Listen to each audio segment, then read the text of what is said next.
usual. Is it? Well, that would explain. Yeah, because of daylight savings time. Yeah, we could have some issues here Yeah, I forgot about daylight savings time because I'm in because Serbia. yeah, we've had this problem before. I just thought about it. We haven't actually put our clocks, changed our clocks yet. We don't change until next weekend. But I think in Europe they do change earlier. Uh, Well, that may be. I don't know because if it's this seems early to you, that's probably because I think we always have this. There's like a week or 2 week period where yeah. yeah, it's a little different from Well, Hello, can you guys hear me? yeah, we got you, big bud. Good. no, I gotta run away. Is it? Well, that would explain. Yeah. Because all right. So for those of you hanging out in the YouTube chat, would you guys please give Daylight us a savings yay or time nay because on I'm the in Serbia. audio? Yellow Yeah. and Let big me. body. Hello. Yeah, we hear you. Let me Daylight just savings make time. sure everything is good here. Yeah, everything looks good. Oh, Guess there I are could. five participants: Big Pod, Yep. Grayson, Noel. Yeah. Wait, is that? What's up, Steve? No, I was just looking who's in the room. Yeah. There's Noel. There's Big Pod. There's Grayson. Yeah, I was just Big making sure. Pod, Grayson. Yep. Making sure we can hear everybody. It looks like the audio is good. I've got my audio, and of course, you guys are on a different audio stream, but I can hear you guys as well. So, previewing the stream, everything is actually working. Yeah. So, which we haven't had any real issues. It seems like in months, as far Are as you looking? you know, Are you looking to jinx it every time we come? but you know, we used to have especially audio issues all the time, and I can't remember the last time I started streaming and I had like serious audio issues. It's been a while. You're looking to jinx it. Yeah. Right. The stream's just gonna crash. Yeah. Yeah. You know what? That's Linux keeps getting better. You know. Well, I haven't had any KDE plasma issues in the past few months, so No. What version are you on? I'm You're on on the the latest. Yeah. Yeah. And The still on only Arch. yeah, I maintain XeroLinux. What else am Well, I of going to course, be? but sometimes we do test different Yeah, I things out. do. Right. But the only issue I'm running into right now is OS Prober. If nobody knows what OS Prober is, it's the thing that Yeah. allows Grub detect dual boot scenarios. Yeah. OS Anybody Probe. that's ever tried to build an ISO probably knows what it is.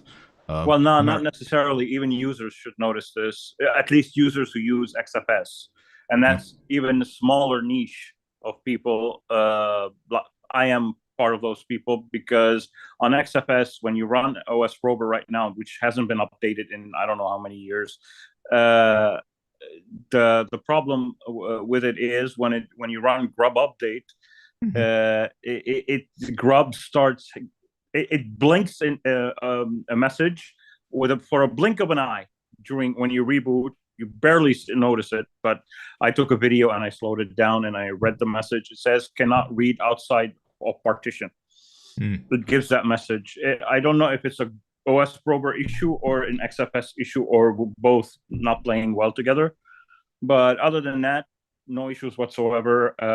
Calamares got updated. Everything is still working just fine. But yeah, I won't be able to build another ISO until I get my equipment back together, since I just was able to escape the war, and I'm in a country that doesn't speak English for whatever reason, Serbia. So yeah, English to them is like, get out of my store. We don't speak your language. Out. And not even their websites have an English version. Their websites are only in Serbian.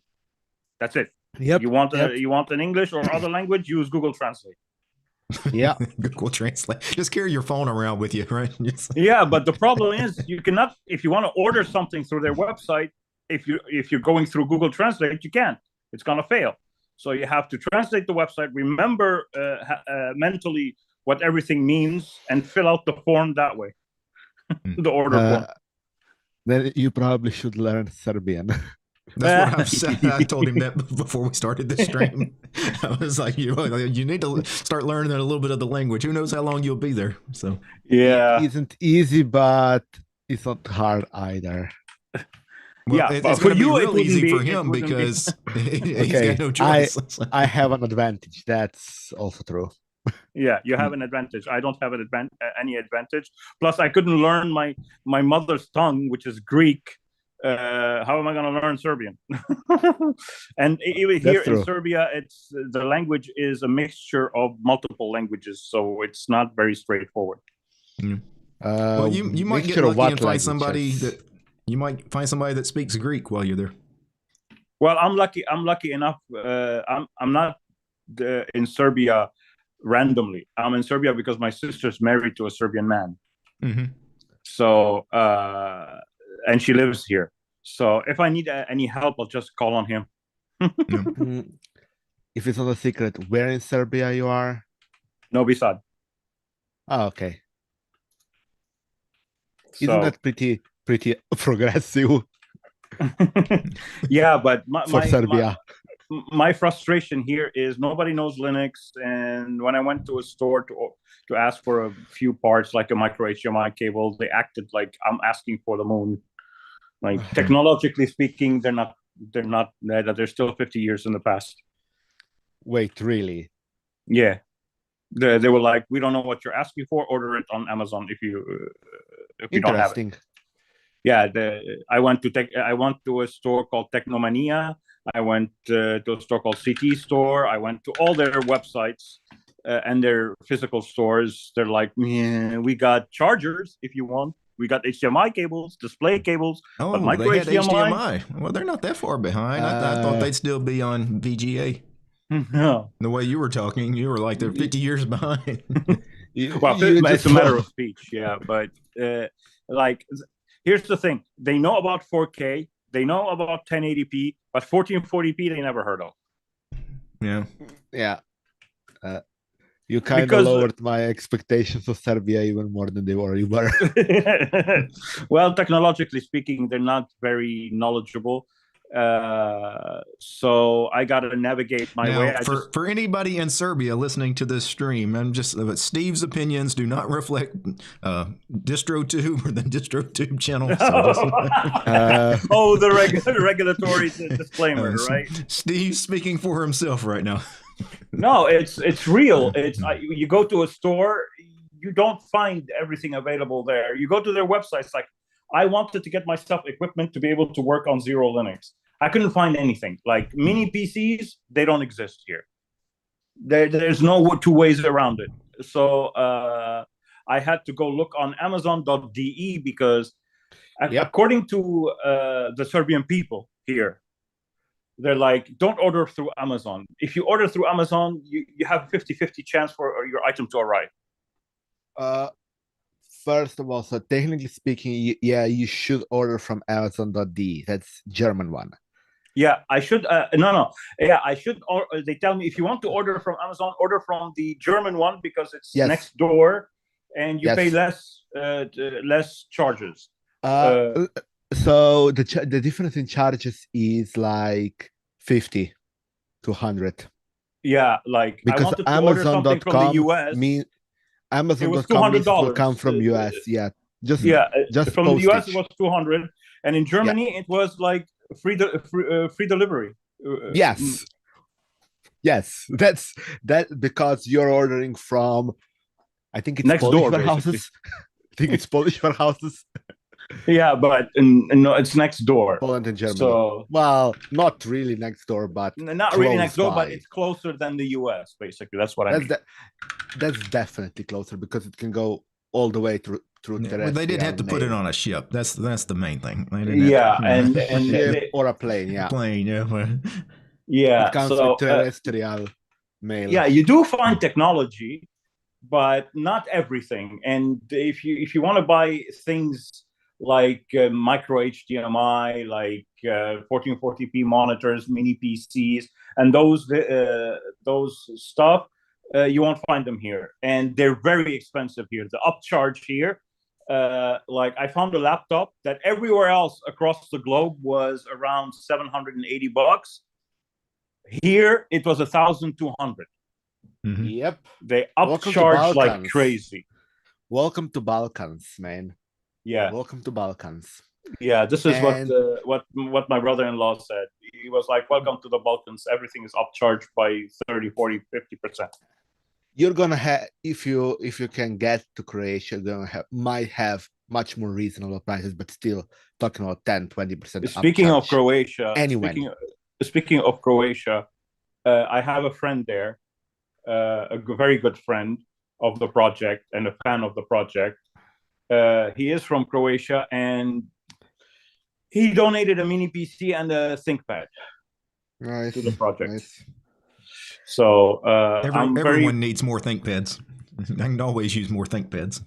well. The ThinkPad will be I'll be doing the Cosmic testing on.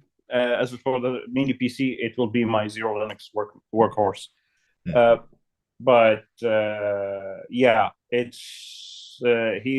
I'm very blessed to have people like that surrounding the project. But yeah, I'm currently safe. I just wanted to tell the people this is a long way for me to say.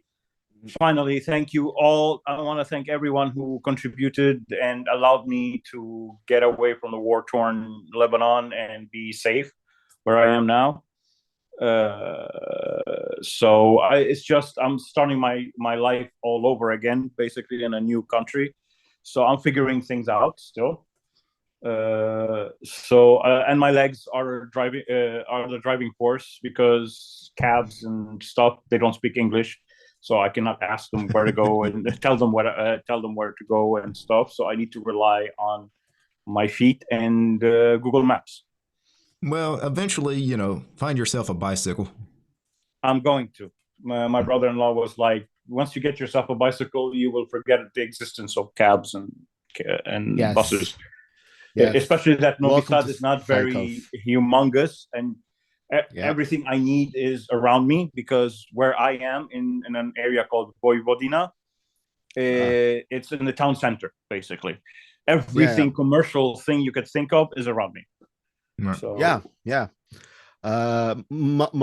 Most cities in Balkans are yeah, this DT for you, like for a concept of it's like the size of a small to medium sized town, even the biggest cities.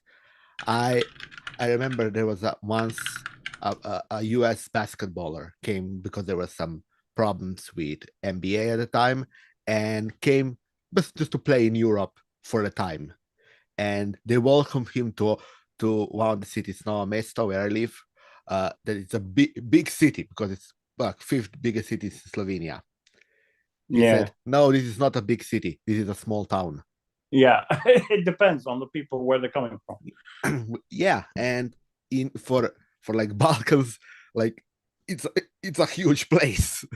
Yeah, true. But for US, it's basically a small town. Yeah. Right. Well, I want to bring it back to Linux because since escaping the whole situation and everything, and not having a PC on me, I only have a MacBook, an iPad, and an iPhone right now. I'm still waiting for the stuff that my friend donated, but I've been keeping up with the news. Apparently, Nvidia beta drivers got released that support frame generation. So I'm looking forward to that. Not that I'm going to have an NVIDIA system right here, but that's going to be good news for when I get back home. Yeah. So Very cool. NVIDIA is doing something at least these days, and I'm happy about it. Yeah. NVIDIA experience from my friend who has a YouTube channel, AirMax. He does all the gaming and benchmarking around NVIDIA. He tried the latest beta drivers, and Cyberpunk 2077 was running at 120 FPS on his 4090 with frame gen, and everything looked so beautiful. He streamed it live. So NVIDIA is going places finally. Nice. I actually have an Odyssey channel, and I wanted to do Google at my life, but I can't get away from YouTube because I'm a messy of YouTube content creators. Yeah, but it's crazy that Odyssey, all these years later, is still kicking. A lot of people really didn't give it a chance when it first started, but there's still a ton of people that watch videos over there. I mean, I put all my stuff over there. I still get folks watching. Obviously, you've got other alternative video platforms now. You've got Rumble is still around. A lot of people watch it. So we're increasingly getting, competitors to YouTube. Well, well, the problem is, do you know the Linux gamer? I mean, Gardner Bryant, and he wanted us to try out Odyssey, but then he went straight back to YouTube, and and I quit supporting him because he's on YouTube. Right. Yeah. Well, the thing with Odyssey is, they'll do a sync for you, especially if you've got a few thousand subscribers or something. Like if you've got an audience, all you have to do is sync your channel, and it's automatic. Like I don't have to do anything. I've never uploaded a video of my own to Odyssey, but all 1,500 of my videos are there just because they just automatically pull them down. Yeah, but especially now people want to de-Google because of the manifest v3 thing happening. Ad blockers. Yeah, ads all over the place. Like I can't watch a video even with ad block enabled. I cannot watch a single YouTube video without being bombarded with like 20 ads for a 10-minute video. And some of the big social media sites now are starting to take videos seriously. I mean, Twitter is starting to do video. Facebook has always kind of done video, but like they're starting to take it a little more seriously. Yeah, but more and more Twitter people video are is still uploading their 10 years videos behind to YouTube. Patreon for free. What was that, Steve?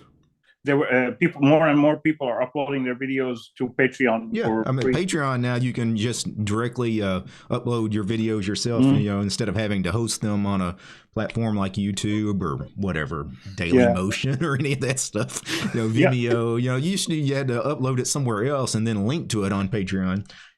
But now, you can just upload it, audio and video directly to Patreon.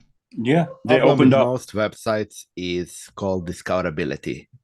Mm-hmm. If you have people anywhere else, or if you have people that already follow you, you can go with Patreon. You can go with, I don't know, whichever one you want that they pay for access. But unless you have that kind of audience already, forget it.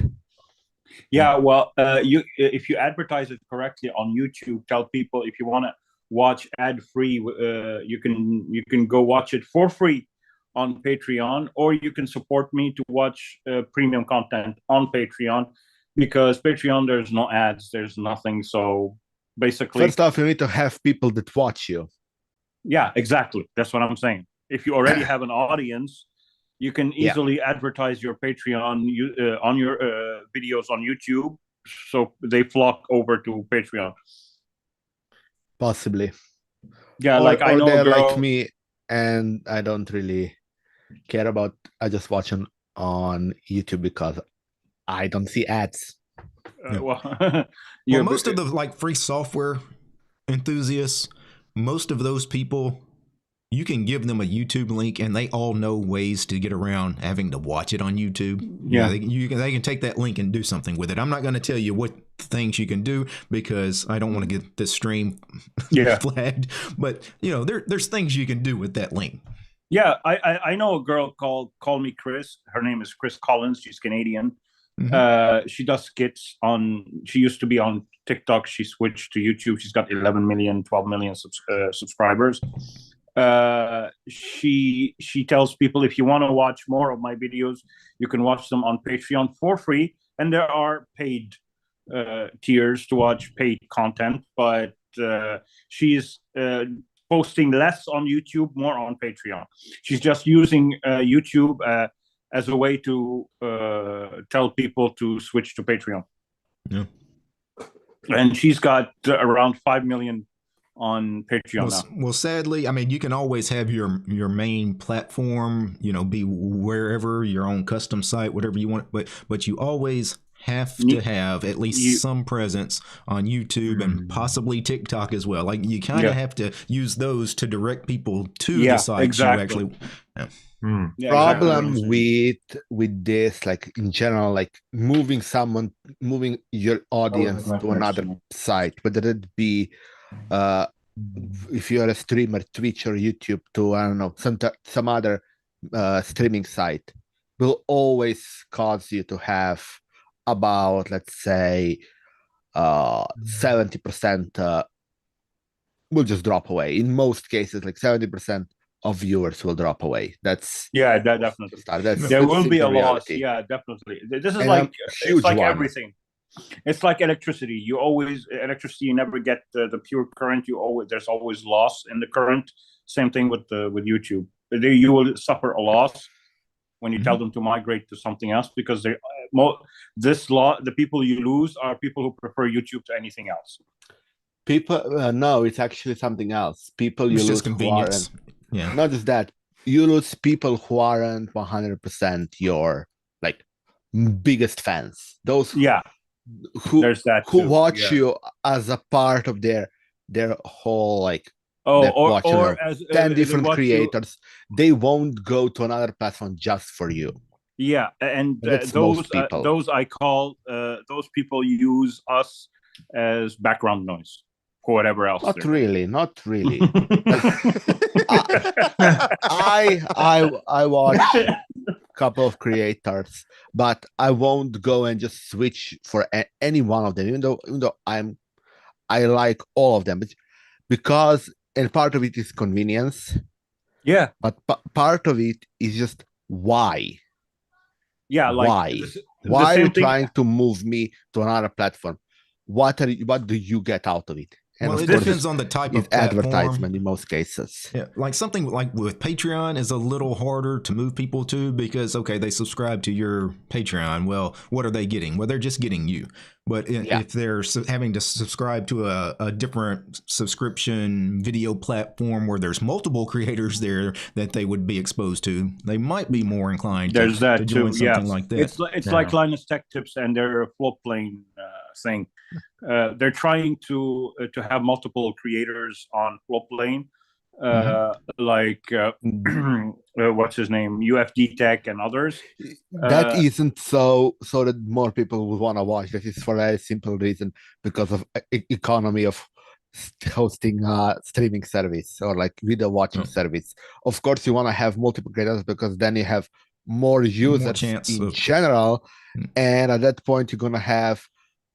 Honestly speaking, even though you need to scale bigger, you're gonna have per watch actually cheaper infrastructure. They actually have a completely separate reason why they want to have multiple creators. Think of all the video streaming platforms out there like Netflix and Hulu and Disney and HBO and all that crap. Yeah. Think about the ones you choose to subscribe to. The ones that it's like, well, it's got that one show that I want to watch, but really it's just the one show. There's nothing else on their platform I'd really want to subscribe to. You're probably not going to subscribe to that service. You're going to go to something, for example, we all probably have Netflix accounts just because there's so much crap on Netflix, right? Yeah. Well, but honestly, I personally, there is one account I keep constantly. That's Max, the HBO one. That one has, comparably to Netflix, that Max has way more content. Not only way more content, also HBO Max has more quality content versus Netflix. Also that.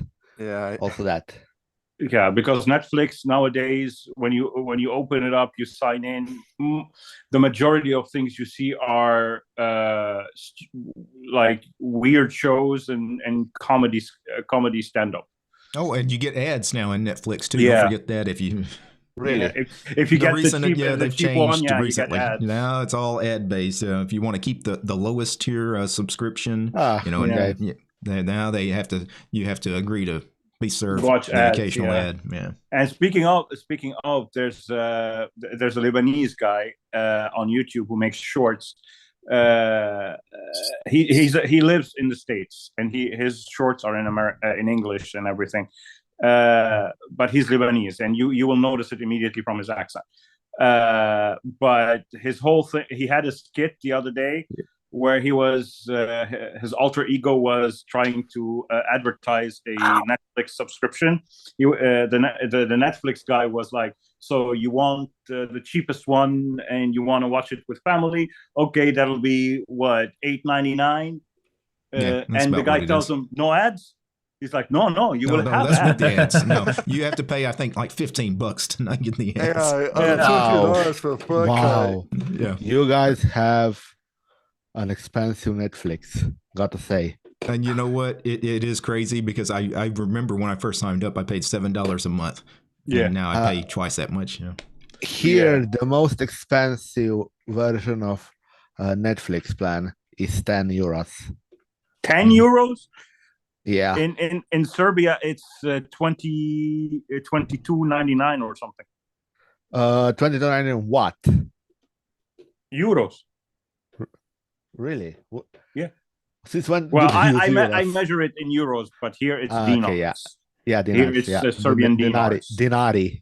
Yeah, dinari. Yeah. But Dinari. I hate dinars because I'm carrying so much in my pocket. But Yes, you will be. You will be. Hey, speaking of Netflix and Paramount Plus, one thing I did not notice is that Star Trek Prodigy was moved over to Netflix. So I canceled Netflix because it was getting more expensive and expensive. But then I started singing back up so that I can watch Star Trek Prodigy. And I don't know why Paramount Plus took that away from the streaming service.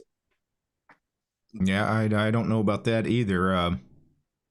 But you know, some of these sites they sometimes do cancel shows, and then a different streaming service will pick picks it up. Yeah, and it's it all is confusing. about. Yeah, that's what happened with the Orville. It's all about who buys the rights for Right. that specific country, the distribution like, rights. It's the same thing happened with the actually- Orville. It was streaming on HBO or whatever service it was streaming on, and then Hulu picked it up. yeah. Netflix actually does that a lot. Whatever crap gets canceled from, they pick it up. They'll always pick it up. Yeah, because they got more money. Because they got the most money. And take it like in Europe. When you go in Europe, you're gonna see a lot of that. Like, for example, a show that is, let's say, on Netflix in US may not be on anything in Europe, or something that is owned by, let's say, Paramount may actually not be on a European version of Paramount because they do not own the rights to distribute it in Europe. They actually, some other company owns the rights for Europe. Hence the VPN, the need for a VPN. That's the complexity of distribution rights, of the licensing and all that. Yeah, that's why we happens need a VPN to watch Netflix Well, or any other. I just if the show is not available, it's not available. I don't really give a flying fuck. And that's the there's so much crap involved with these kind of audio and video streaming services, with all the DRM and all the various laws from each country. You can imagine the kind of headache, especially in some very heavily censored countries. Like, could you imagine trying to stream content to a Chinese audience? It's not just country laws. It's literally the deals between different companies that affect a lot of it. And they wonder, and they wonder why people choose the other way to watch. Don't say it, Steve. I'm not going to say it. That's why I said the other way. Actually, the other way to watch the content. Actually, I have to disagree. Problem, like, that will always happen no matter what. Like, problem is that at start everything was okay because there was 1-2 services. Problem now is everybody wants to have their own service, but then they have problems with their own their own logistics. Like, Yeah. But what messed it up was Steve was talking about the other way. Well, about 25 years ago, with the rise of things like Napster and all, where the music industry especially just went crazy. Yeah. And that's when we got a lot of this hard pushback and a lot of regulation and a bunch of countries.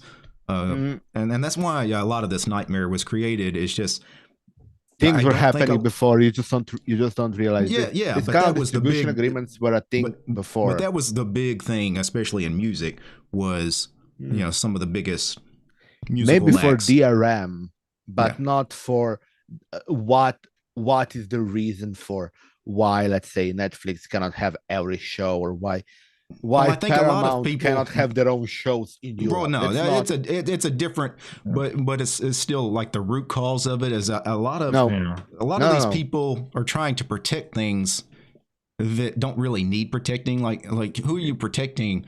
Like the whole Napster thing, getting back to that, who was like Metallica and all these rappers and things that were trying to protect their music. What, you didn't want more people to hear your music?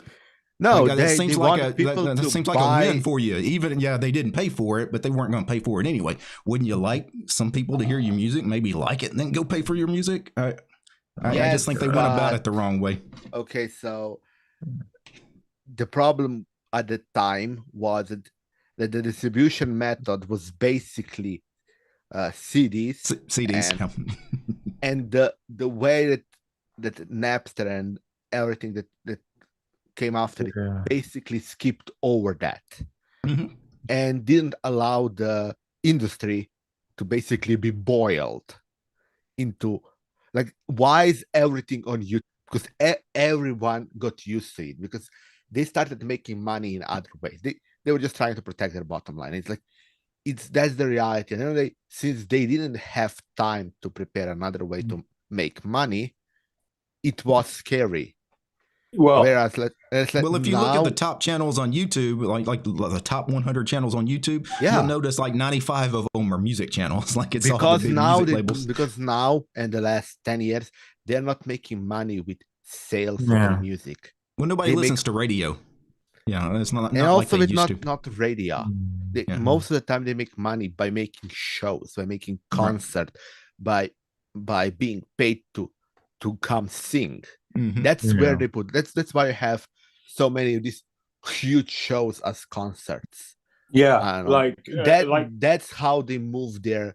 And the fact that they have music on YouTube, it's basically to make you want to go on to watch their concert. Well, it's a better model, because instead of having somebody pay $15 for a CD, for example, well, if they can just watch all of my songs on YouTube hundreds and hundreds of times, especially if you're a big fan, well, there's an ad that plays before that song every day. Yeah, like but I'm getting paid for the song anyway. That money is irrelevant, because most of the money they get from the big shows. Yeah. But the point is that revenue stream wasn't thought of as much at the time when those programs came to exist. Well, but since they had time to adapt, they can do that now, and that's the problem with the whole at the time with music industry. Yeah. Did any of you guys watch the big the Taylor Swift thing on Netflix, the concert? No. I didn't either. I was just saying if any of you guys were going to admit to it. No. I don't really care about pop music today. Sorry, guys. I'm more of an 80s guy. Oh man, yeah, me too. Yeah, what's up, Ben?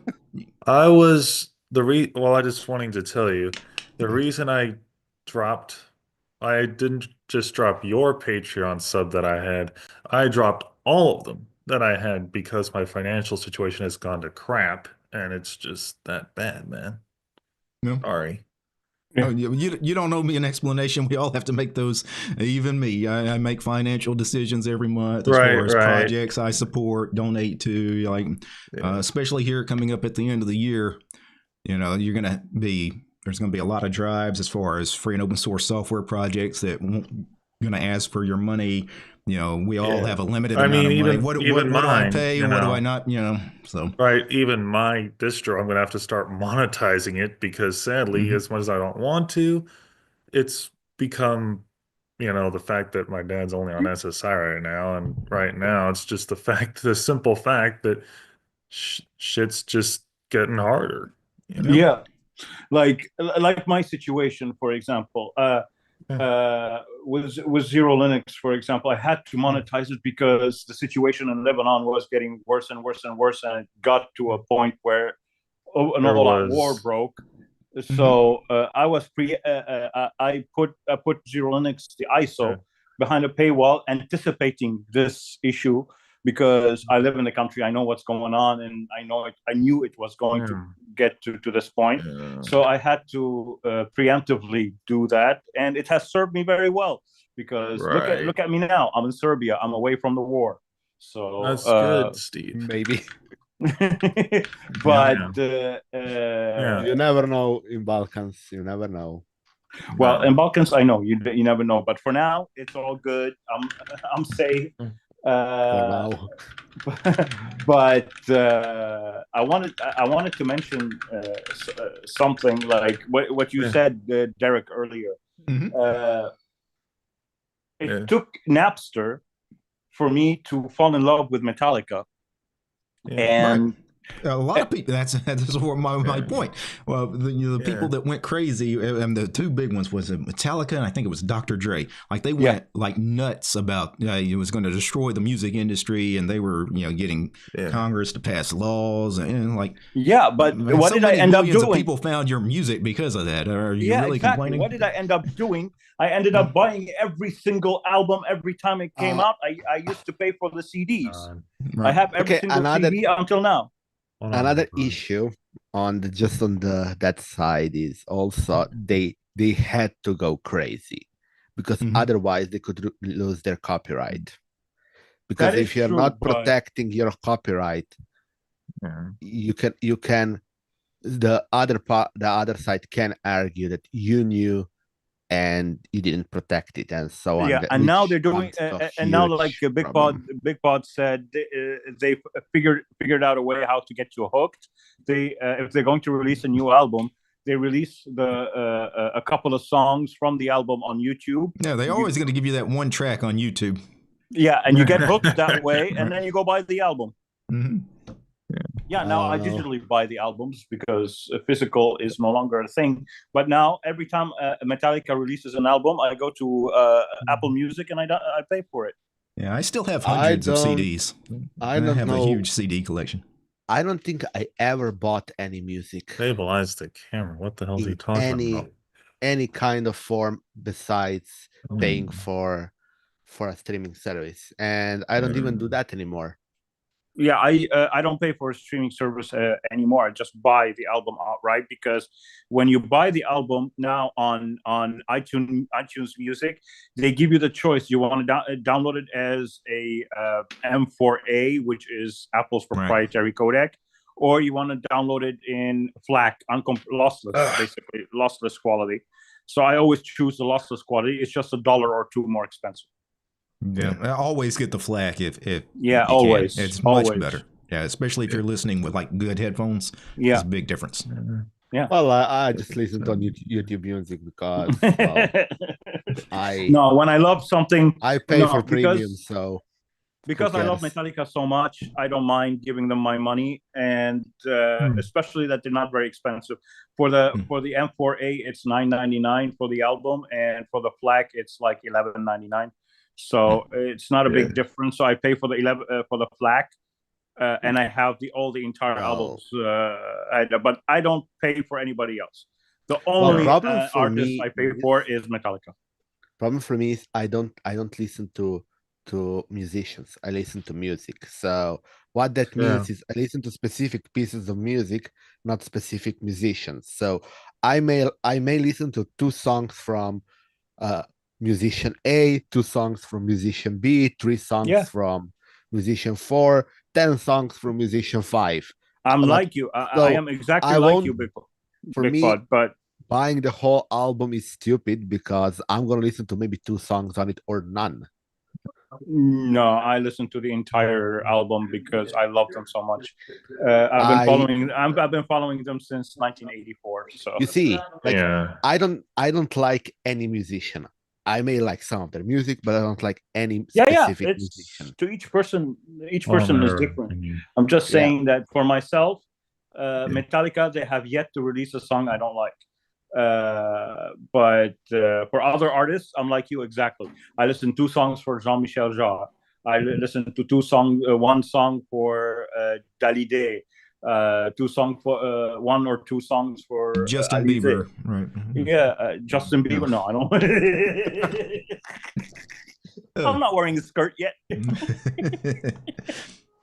Yeah, and I actually do have YouTube Premium, which includes YouTube Music. But to me, and I just wish I could not sign up for YouTube Music, just so I can have just YouTube. Right. Well, you know, the everything is bundled now. That's the way companies do. You pay for everything. Yeah, it's like Bundle.com, and oh my gosh, and I just want to go with Spotify, Apple Music, and just not pay for YouTube Music. Now, if you do YouTube Premium, is the music compressed or is it really good quality? So it's good quality. depends on me. They have music tracks that are music tracks that are specifically music. Those tend to be higher quality. Then some of the music are only available as video, which is about YouTube quality because it's literally pulled from YouTube.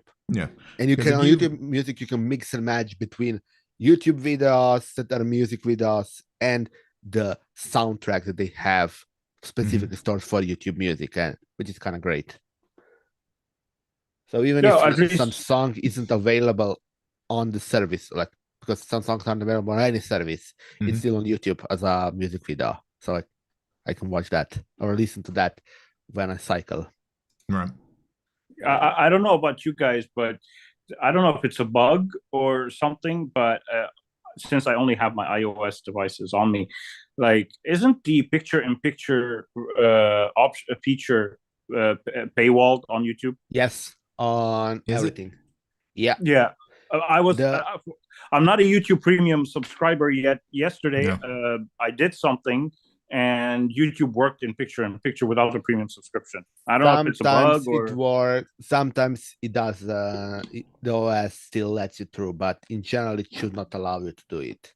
Yeah, I don't know. Maybe it's a bug in iOS 18 beta. It's a bug in the interaction. I believe. Like I had it happen before I bought YouTube Premium a few times. Yeah, because but it was never reliable. I did. It's never reliable. That is true because it only did it once and then it stopped doing it. Yeah, I think it's because I'm running iOS 18 beta. I'm on the iOS 18.0 stable release, Steve. I'm on the beta. I've always been on the beta, so it could be a beta bug. Might be a beta thing. Yeah. Hey, Steve. Yeah. I wanted to switch topics. And I wanted to start with you. Did you? I know you're a big fan of obviously GNOME and KDE. Did you try either Ubuntu or Kubuntu 24.10? Ubuntu. You did? Yeah. Before coming here, I tried it before coming here because I don't have a PC right now. But I tried it and it was stable, really stable. Yeah. And I tried Lubuntu with LXQt 2.0. Yeah, I did too, yeah, LXQt. Yeah, the 2.0. They have a Wayland session. Yeah, it's experimental. Yeah. They were originally, the plan was they were actually going to have it enabled because it's an interim release. They want people testing it, but I guess it was buggy enough that they didn't end up shipping it as like a default session. You have to add it yourself. You have to add it manually yourself. And instead of building a Wayland compositor themselves, they're giving the user the choice to choose whichever one they want. Right. Well, that makes sense for what has always been that kind of their. That's been their feature from the start. The whole thing with the LXQt desktop environment is that even on XOR, you got to pick the window manager that went with it. Yeah. Now, typically they were defaulting to OpenBox, but theoretically you could use any window manager with it, and it would just be a drop-in replacement. It's going to be the same with Wayland. You just pick your compositor. There you go. And you pick it, and then you have to set it up in settings, select the window manager, the compositor, and everything from within settings. And there's a lot of features that are not working yet. Like when you select your when I try to select Wayland, my compositor, there's a lot of features that still need to be worked out. I mean, that's not for me. But the big pop-up message that scares people away from it is immediately when you select your your Wayland compositor, it pops up. It tells you key bindings non-functional on Wayland. Probably if you wanted the best experience, obviously, with Wayland is GNOME, but KDE is pretty good too. Maybe try KWin. And see if that works. I tried. That's the one I tried. KWin Wayland. Okay. And it was still bugging. But the pop-up was there because they don't use KDE settings that allow you to enable the key bindings in Wayland. They have their own settings. That's why the pop-up shows up. But I can tell you right now, because I used Wayland on KDE before coming here on my laptop, because it's an Intel GPU. It's come a long way. It's come a really, really long way. The only thing that stops me from using Wayland on KDE or Wayland as a whole is the window positioning thing. Still, they're still fighting over which one. They have the solution. The solution is there, but because there are multiple solutions to choose from, they still are fighting which one to use. Yeah, that's annoying. Hyperland pretty quickly on 2410. Yeah, Hyperland is pretty good because they do their own thing. Hey, Derek, I have two things I need to touch on before I hop out of here. Yeah, go ahead. Real quick, I was just wondering how I can best monetize StormOS, because I have a post-install script like Steve does that sets up, my repository, my XFCE rice, etc., from a stock Arch Linux thing where you have, if you use the Arch install script or you do it manually, it adds that on top of it. And then, I would do sort of like he does where he monetizes it through some paid site. Yeah, ISO. Yeah, do like me, exactly. That's what I'm considering. Yeah, Steve. It's gonna work. Yeah, I was just wondering, where to best have a paid ISO host and that kind of thing. If you don't use Ko-Fi, use Patreon. Yeah, I have a Patreon, and I'm just wondering how to best set up the tiers and all that for it. So. Well, you can set up a tier where, in addition to, for example, access to your Discord, for example, they get the ISO if they don't want to use the post-install script. Yeah, do it because I have the script on my GitHub in my repo, and I'm just kind of deciding how to best distribute the script. And we'll talk on the Discord about this offline. Yeah, we can talk about that after the show, Steve. But speaking of post-install scripts, once I get my mini PC in house, I am going to be working on a Cinnamon, XFCE, and GNOME for post-install scripts, because there's a lot of people who been requesting it.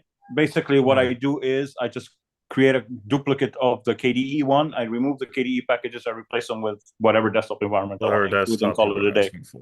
Yeah. Well, so let's be real here, Steve. You are always going to eventually migrate to GNOME. You're kind of a fanboy. Well, kind of a nut about it. Into a GNOME fanboy. Speaking of GNOME, GNOME has graduated in my eyes. It has graduated to become my rescue OS. So basically, back home on my desktop, I have two SSDs, one NVMe, two NVMEs. Sorry, one NVMe is my main KDE install. The second one is just 128 gigs. Yeah. It just has vanilla GNOME with its own grub. in case my main OS dies, I will have a backup OS to work from to fix my main OS. So instead of doing it from a live environment on a USB, I just do it from GNOME. Right. And the other thing, Derek, was I'm getting ready to sometime this afternoon push out a new ISO release, and and in my Calamari's settings, I removed a slew of unnecessary systemd services that were just like duplicates or just didn't need to be in there. And I was wondering if at some point, I know you don't do distro reviews as much as anymore, but I was wondering if you could by chance do an updated review on mine. That's Probably could. Yeah. because I don't remember the last time you looked at it, but I know it's been at least over a year since you It's been installed at it. least a year or more. Yeah. So Yeah. it's been a while. Well, that would be great. Thank you, Yeah. because you know I need to get all the publicity I can get, and I've had like Yeah. over 24K downloads at this point.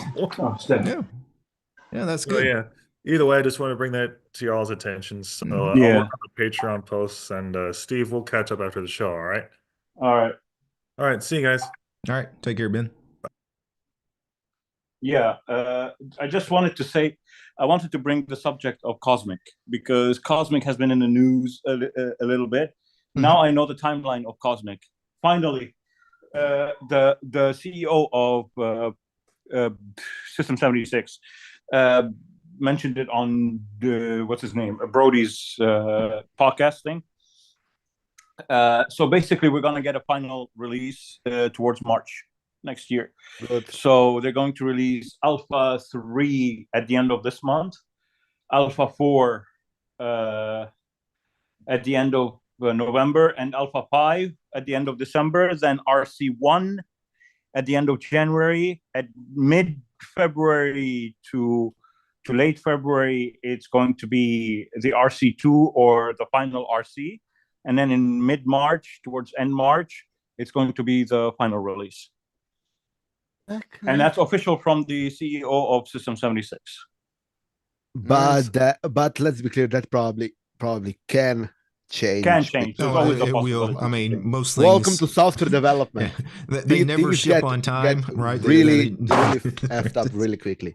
Yeah. So I guess that means I'll consider using it somewhere mid 2026 or later, because Well, I ain't gonna use it because yeah, I will because I'm an Arch user. I will because I'll be using the Git version. But I'll have access to it. Don't worry. I have a version of. I could install it if I want to, but I won't. The one thing I'll say, when they first decided they were going to create this Cosmic desktop environment, which, people create new window managers and desktop environments all the time. Hey, go for it.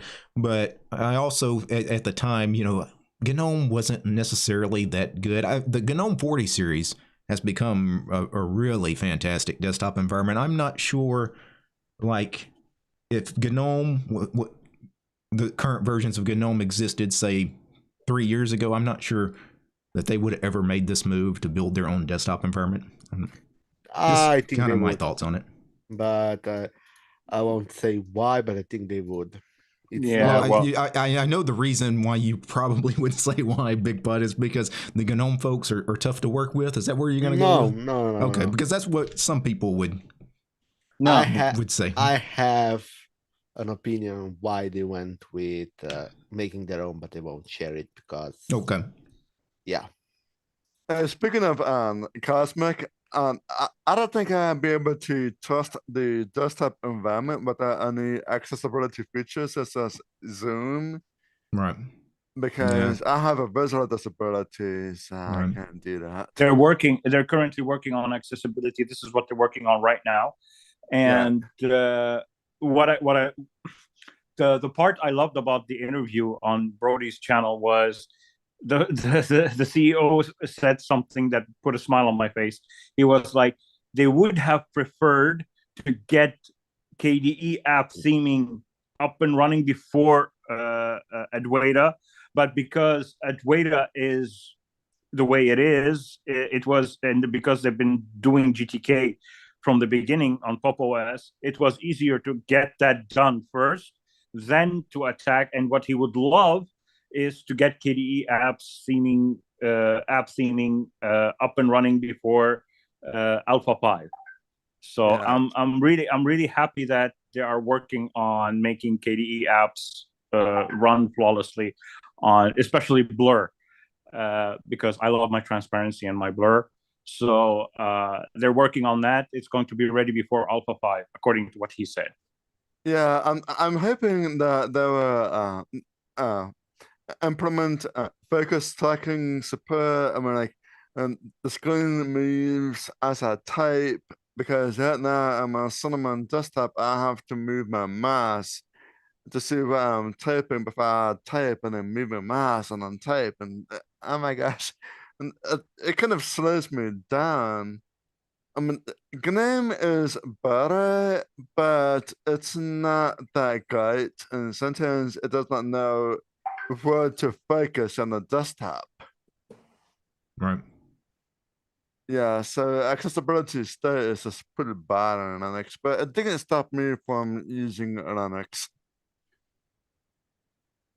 Yeah, because I mean, GNOME is really the only group that really focuses on accessibility in a really major way.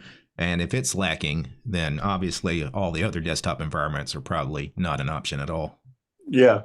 Yeah. But according to the CEO, they currently have 2 people working on accessibility options. So we'll see how it fares, because what he said also was like accessibility is one of their priorities, because they don't want to fall short like other desktop environments on that feature.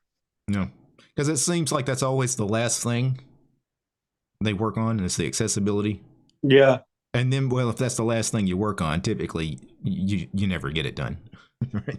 Yeah, exactly. It needs to be higher up on your priority list. So, yeah, like since I had the Git version installed, I was getting Cosmic updates 3 times a day. So I was only Alpha 2 before they even announced Alpha 2, because I had Cosmic Git installed, so you get all the Git commits as soon as they publish them. So and there's one annoying thing about Cosmic right now is they've been promising to fix the user when you go to settings and you click user to see the user profile and modify the password and whatever, that they haven't fixed yet. and shift delete, the PR has been there for a few months, but they haven't fixed it. And when you cut a file and you want to paste it somewhere else, it still errors out. They didn't fix any of those yet. you cut paste, you want to move a file to another location, it immediately crashes the file manager. So is that a problem with the file manager, or is that a problem with like the clipboard that it's copying to, or what's going on with that? It's a file manager issue, because when you cut and paste, it's the file manager handling that. It's Cosmic Files. They still haven't fixed it. The PR is there, but nobody's fixing it. It's been there for a couple of months. And when you cut a file, the file you cut becomes a little bit translucent to tell you visually that you cut the file. That doesn't happen either. So I'm like, what the heck are you doing? You're fixing things, you're adding features, you're becoming like KDE for a bit there. Fix those things first. Then, because they added a feature where focus follows mouse, because this is a feature of window managers, apparently. When you go into tiling mode, it should always follow the mouse, at least by default. I found that so annoying. I disable it immediately, and the fact that they give you a toggle to disable it made me happy. Because I use most tiling. of them most window managers you can set that off too, but usually people expect that to be a default, so it's kind of weird if it's not. Yeah, kind of like the old KDE thing where they did single click by default, and that never made sense. It's like, do double click by default. If people want single click, let them choose that option. Yeah, I use. You're gonna be surprised on Cosmic. I only use it in tiling mode. For somebody who's a desktop environment user, not a window manager user, I really love the way they did tiling on Cosmic. but this focus follows mouse sends my brain into chaotic mode. So I'm like, disable it, and I'm happy. I like to click on the window I want to focus on. But other than that, it works great. It works just great. Theming is not there yet because this is not their priority. So well, the main reason to have the focus follow the mouse is like on multi-monitors. Like if I move my mouse to one of these monitors, I definitely want that monitor to have focus. Yeah, it's more so than necessarily a window. Yeah. Yeah, it depends on your work, the way you work. But for me, I have to click on the window. Otherwise, if the mouse suddenly jumps to the window I switch to, my brain can't find the mouse anymore. It's like, where the heck did my mouse go? I was just there. It was just there. So I also do agree that focus follows mouse is kind of weird option.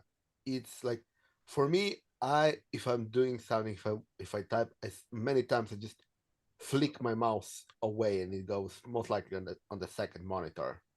Right. So why the hell would it switch focus every time I do that? Because I like push the mouse out of the way, because I have a different way of holding the mouse than most people. I don't hold it beside the computer, beside the keyboard. I hold it in front of the keyboard.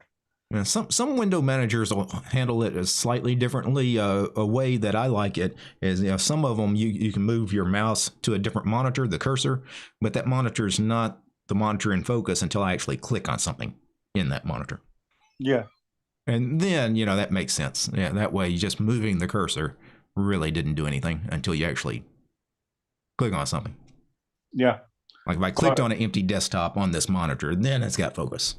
Yeah, it's but what I'm saying is Cosmic has come a long way, but there are some things that they're omitting or they're glossing over for whatever reason I cannot explain.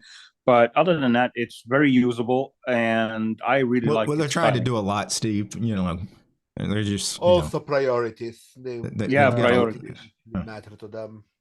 But like they're for dreaming example, big. Let me put it that way. They're dreaming big with this, this desktop environment and all the related apps. Like they've got a ton of stuff that they got to work on.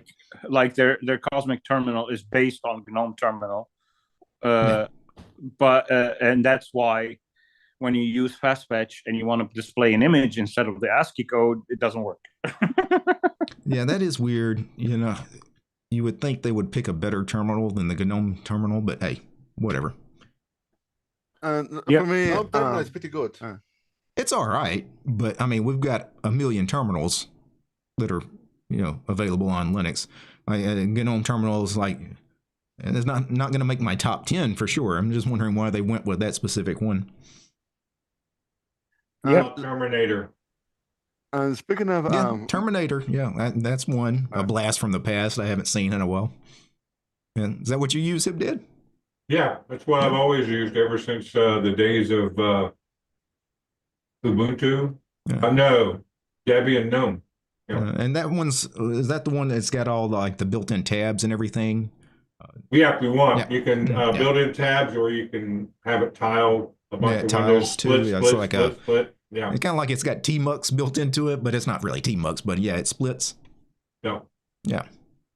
Hey, speaking of multi-monitors, I don't think I can be able to use that because with the magnifier, if I have the mouse like in the center of a screen, it will be between the two buzzers of the monitor.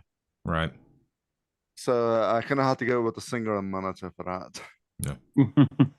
I wish I can have my multiple monitors set up here, but unfortunately, this is not where I live. This is temporary, so I can't wait to go back to my 3 monitor babies.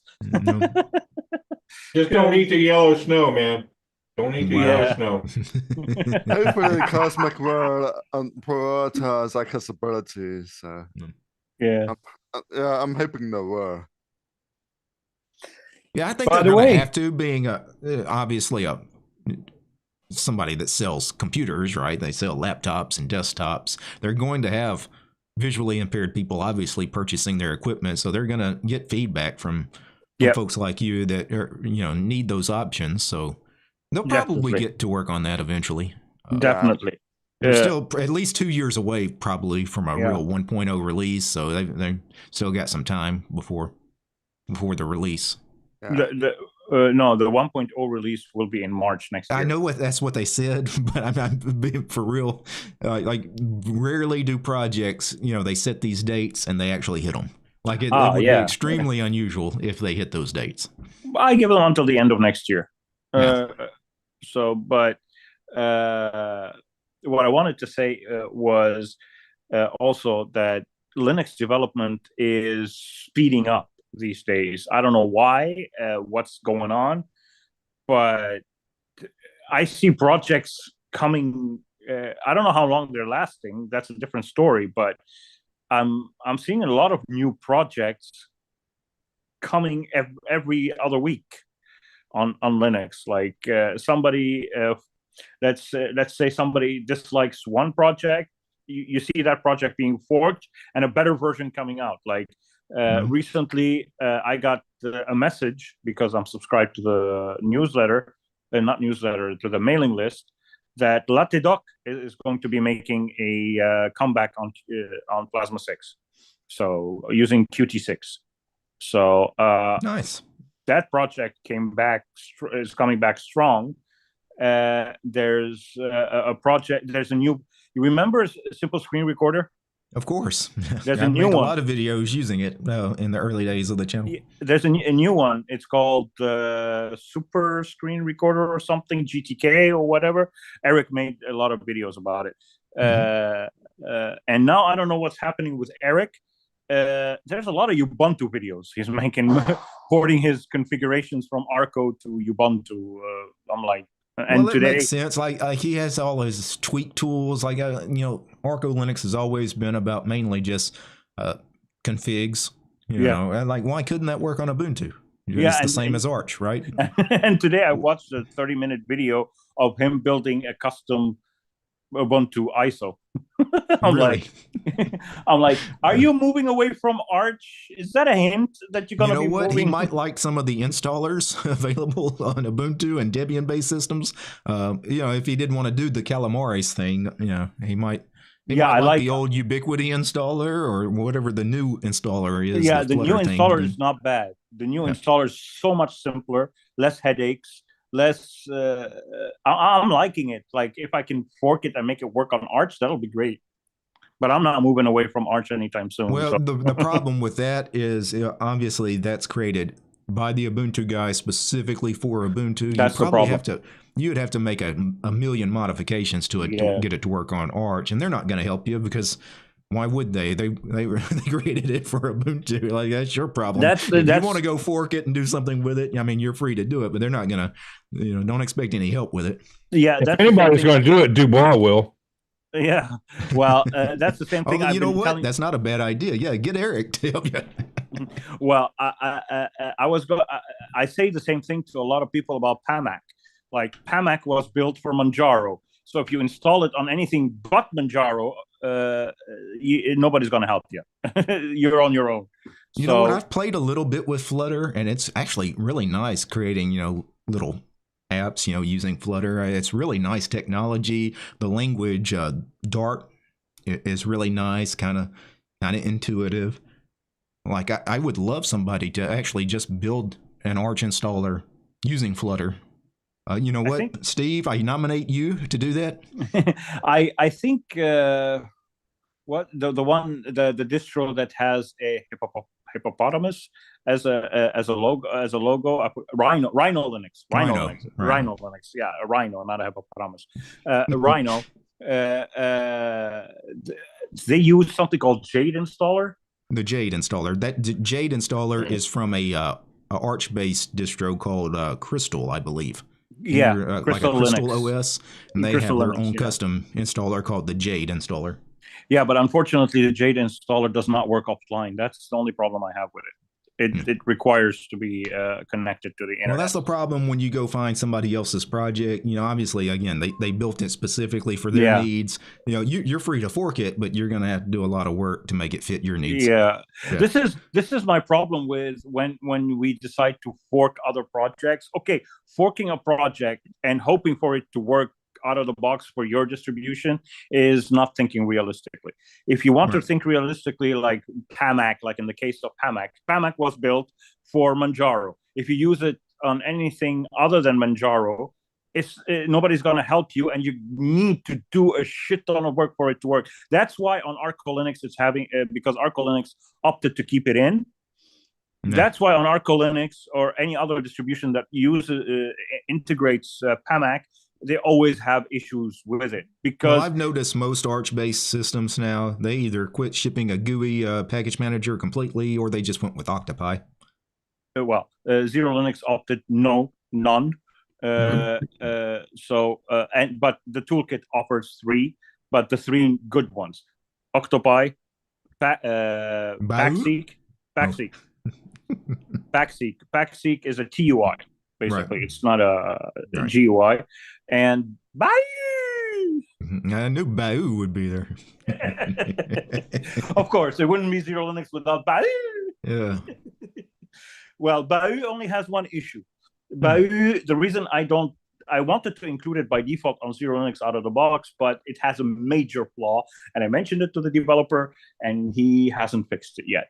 But the problem is the update notifier does not work. Right. The update notifier just doesn't notify you of any updates. So that's why on XeroLinux I included something called App Datafier. It's a widget. It's a Plasmoid. And I'm always talking to the developer, and he's a good person. He fixes things really quickly.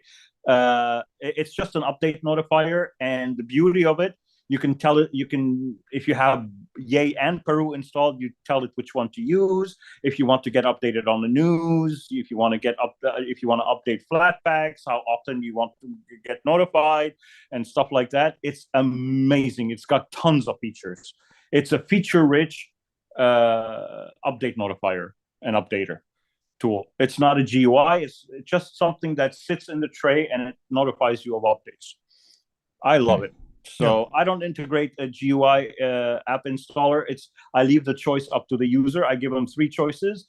But what I don't understand is why people think that what my toolkit, the packages my toolkit includes, are the only one that exists on Arch. They think that, but I want to install, let's say, Android Studio. You don't have it in your package manager. I'm like, it is there. If I don't include it in my curated list, it doesn't mean it doesn't exist. You can still install it. But people that are new to Arch Linux, they're not going to know what's in the repos. Also, if you don't really ship a package manager, like a GUI package, like a software center out of the box, some new people may not be comfortable going to the terminal and doing a search with Pacman to search for a package. But maybe in the future I might include Octopi by default, but that I'm not going to include anything else if I am to include a GUI, because Octopi is but Octopi is very good for discoverability, because Octopi, of course, displays the entire repo. So yeah, that might be good just for discoverability to have it there for new people. Yeah, but again, and people that don't want it, they'll just disable it anyway. So. But again, Octopi is a fork of Synaptics. If I were to include Octopi, I prefer to include Synaptics, because Octopi is a fork, and forks don't usually work. But then again, Synaptics was made by Canonical, so well, actually, Synaptic I believe was originally for Debian. Before Ubuntu existed. Yeah, I mean, Synaptic goes back to the early days. Yeah, like, but how will it work with Arch? That's the question. Oh, I don't know, because I think Octopi was created, so it's agnostic, distro agnostic, whereas the other one is Debian agnostic. I have never actually tried Synaptic Package Manager on anything that wasn't Debian or Debian based. I gotta try that. I have no idea how it would work on any other distro. I need to do some testing on that. But if I am to include a GUI package manager, it's either Synaptic or Octopi. I'm not going to include I'm not going to include Discover, because boy, am I going to get a lot of support requests because of Discover. No, I just wish, like, Discover just worked out of the box on every distro the way it's supposed to. But it doesn't matter. It's not just Arch based, Debian based, whatever you use.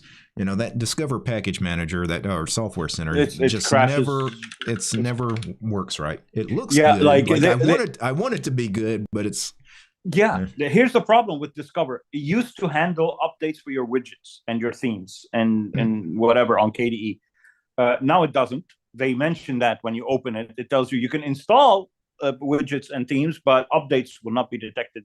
Don't use the Discover store to update them. What App Datafire does, that little widget that I included on XeroLinux, it also updates widgets plasmoids. So that's a neat feature of it, but it doesn't update themes. So the theme updating is on you. So since I ship lay-in theme on XeroLinux, it's up to me to keep it up to date. I included an update feature in my toolkit where users, all they have to do is select update lay-in theme. And I recommend they use it. They update every 6 to 10 months because the developer doesn't update it very often. No. But at least there's an option in the toolkit.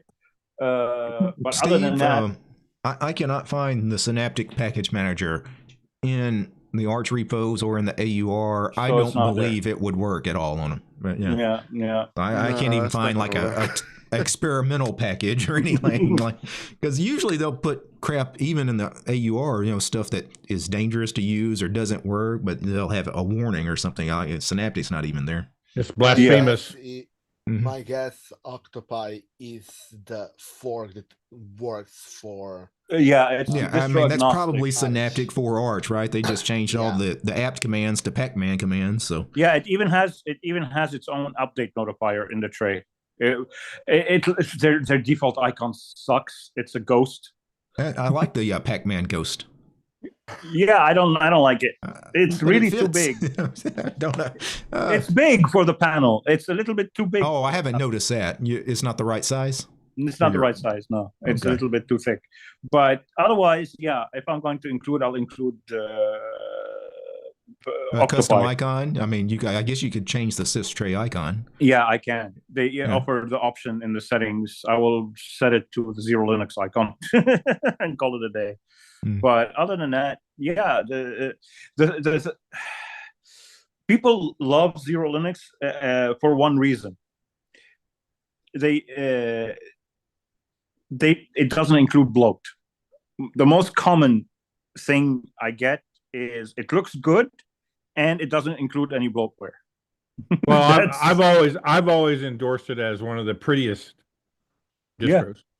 Yeah, but I did mention this time on the page of XeroLinux is XeroLinux is nothing but Arch. You should treat it as the thing it is. It is Arch.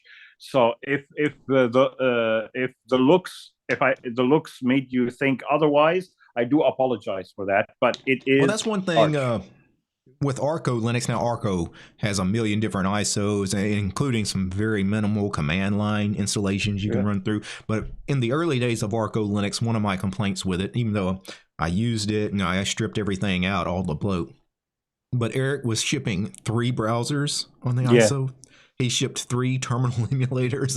I want to say like 3 or 4 different text editors. Like, dude, that's a lot. I mean, it will confuse users. That's why I opted to no bloat, leave the choice up to the user. Now that will make it less appealing to new users. Because new users want things like CachyOS. It's got all the Nvidia settings pre-integrated, all the gaming stuff, all the tweaks, all the whatever, everything integrated. I'm happy for them to use CachyOS because that suits their needs best. But XeroLinux is not made for, and I did mention it on the page. If you're expecting it to be CachyOS or Ubuntu or Mint or whatever, that's not the right place for you. It's not the right distro for you.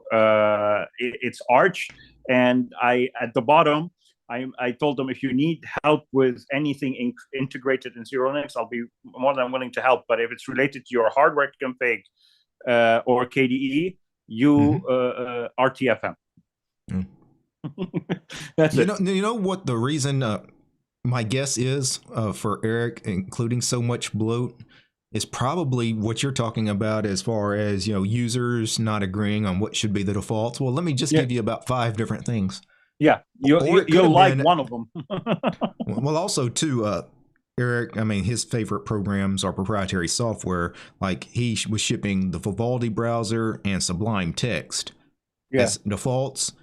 And, people are like, well, where's my free and open source Firefox or, gedit and things like that? Well, here they are too. So that's why you got Firefox, Chromium, and Vivaldi on the ISO, right? Yeah, like for XeroLinux, I opted to go with Firefox because it's the de facto standard. People will change to whatever they want anyway. Yeah.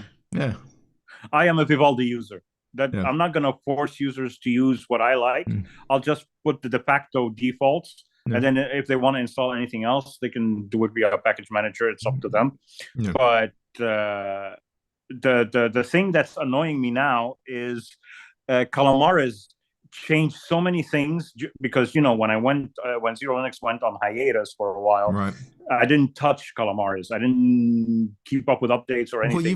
Well, you've had major versions of Qt come out since then too. I mean, there's been big changes. But not only the UI based, but feature based. Like I was still shipping with a 512 megabyte boot EFI partition instead of 2 gigs because kernels are growing in size. So I needed to change, but the syntax changed completely.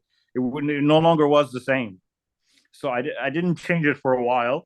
And with the October ISO, this month's ISO, I did an oopsie, but what I love about my toolkit is I can supply fixes via the toolkit immediately. But what I did, the oopsie that I did, the Arch ISO contains a file called archiso.conf in mkinitcpio.conf, which makes it build the init ramfs for the ISO, not for the installed system. So when users were installing custom kernels, like for the Surface, for example, to get the touchscreen working, it was trying to boot the ISO. So when they install a custom kernel and rebuilds the init ramfs, it will try to build the ISO, the Arch ISO init ramfs instead of the installed systems one. So they ended up with an unbootable system. So all I had to do was delete the file, but I couldn't tell the users format, reinstall, do a fresh install, whatever. So I included a fix in the toolkit and I pushed an update immediately and they got the fix. So there are some files. Eric did mention once, don't copy everything from the Arch ISO Relang folder. There are some files you need to delete. I didn't follow that part, so I missed deleting that file, but now it's fixed and it's going to be fixed in the upcoming ISO if I get the hardware sooner. But don't copy everything from the Arch ISO profile. If you're a distro maintainer, you're a new distro maintainer, do not copy everything. I don't recommend to anybody out there listening. I don't recommend becoming a distro maintainer. Well, look at me. It doesn't take me a long time because I already created XeroLinux. Every month, all I do is modify a few lines and call it a day. It takes me 5-10 minutes. But to start from scratch, yes, it's going to take you months. It's not an easy process. Although Eric makes it look easy, it's not that easy. It's not that easy. A friend of mine, I taught him how to, because he wanted to create his own distro, and he did. It's a beautiful distro. It's a very weird distro, but he wanted help with Calamares and stuff. I helped them and everything, and that's when I realized that doing it from scratch, and it took him 6 months to finish his distro. No, I believe it. Yeah, it's not that easy. And you did it, Derek. And it didn't take you that long because you used things, but you used the default Calamares and you used the default. You just injected your DWM, or what was it? Xmonad, I think. Xmonad config. It might have been Qtile. I did a couple of different ones, but yeah. Yeah, you just injected your config and called it a day and built it using the regular Arch ISO build command, and that was it. But it's not that easy. Trust me, I've been through hell and back. Oh, it's definitely not that easy. And it wasn't just like straight Arch ISO, copy the relaying folder. No, there's so many modifications from. Yeah, but Eric keeps portraying it as easy, but it's easy to him because he's a distro maintainer. He has been for 10 years plus. Well, it's kind of like everything else. The Arch ISO that exists strictly to build the Arch ISO every month. It's not. It's not to build XeroLinux or Arco. No. It's never what it was designed for. It wasn't designed for other people to, fork Arch Linux. Because the amount of symlinks that you have to delete and modify and do, oh my God, you'll have to, when you begin, trust me, you'll have to build and test at least a few hundred ISOs before you get before you get it to a functional state. Before you even get like a display server working. You'll be surprised how many ISOs just don't boot. Yeah, exactly. Symlinks are evil anyway. They are. They really the most evil thing I've ever encountered, because when you're building your own distro and you have systemd services to run, you have to have them in Calamaris config, and you have to have the symlink in place in your profile. If you have them only in Calamaris but not in your Arch ISO profile, they're not going to work, and it's going to be hell to figure out which one. Well, if I ever want to create another Linux ISO for people that are not just me, I'm probably just going to do what most people do. I'm just going to fork Ubuntu. I'm just going to build an Ubuntu one. Yeah. Dude, if you want to do it the right way, my recommendation would be a post-install script. Call it a day. Oh, yeah. Let the users figure out that's always an option. Like, that's easy. Let the users figure out the installation part, and then once they are on the desktop, let them run a post-install command. Well, here's the thing: that new Ubuntu installer, now you can feed that thing a YAML file, and with settings. And hey, if I could somehow leverage that in such a way where maybe it's a YAML file.